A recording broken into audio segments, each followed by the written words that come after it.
All right, so for these set of questions, we are going to be doing a two-factor ANOVA that's given to us in the problem.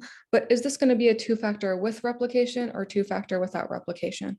So I can tell that this is going to be a two-factor with replication because we have multiple rows for each education level, right? We have 3 rows that correspond to high school, 3 rows that correspond to bachelor's, 3 rows that corresponds to master's, and 3 that corresponds to PhD. Okay. So now that we've established that, we can run the ANOVA. So let's go to data analysis. We're doing ANOVA two-factor with replication. Say okay. Our input range is going to be this.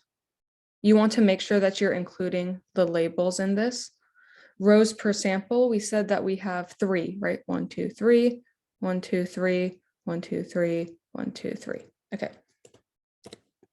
Our alpha is 0.05. It says that we're going to be using a 5% level of significance. Our output range, you can just put that wherever you want the output to be. So I'm just going to put that right here and say okay. And this is what we got. All right.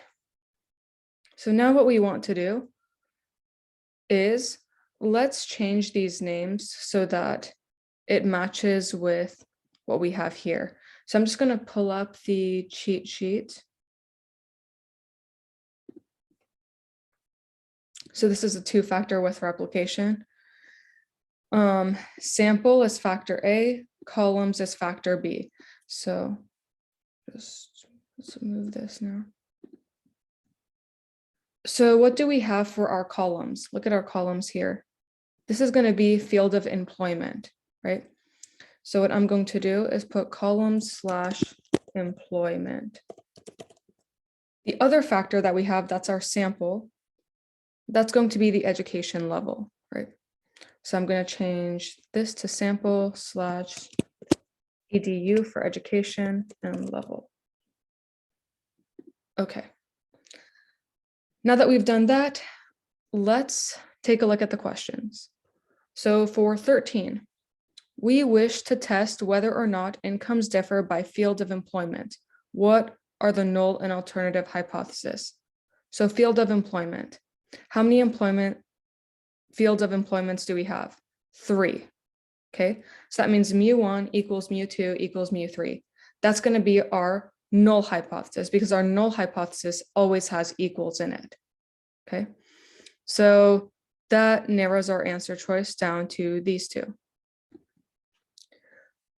Our alternative hypothesis, whenever doing these types of problems, is just going to be at least one average is different.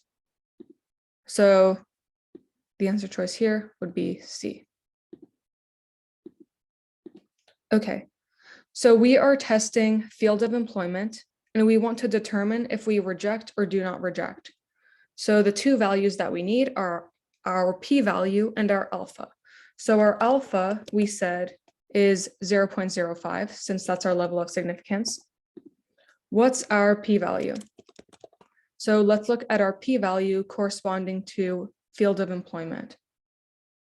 So employment, the p-value is this, 9.18 e to the negative 0.9. That means we have to go back 9 decimal places. So that means this value is going to be very close to 0. So let's just say 0. And when our p-value is less than alpha, right, 0 is less than 0.05, that means we're going to be rejecting. So reject the null. So A. All right, so number 15 is saying we wish to test that income depends on education level. What are the null and alternative hypotheses? So this is our income. We can see we have 4, and we can also see that here, high school, bachelor's, master's, PhD.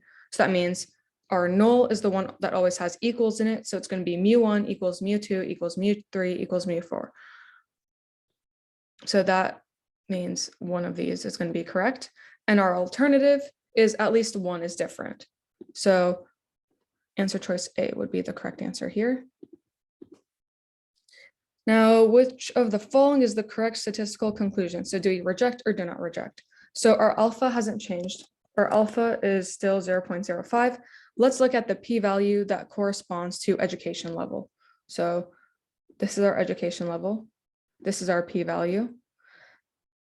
3.58 e to the negative 23. That means we have to go back 23 decimal places. So that's a number that's even closer to 0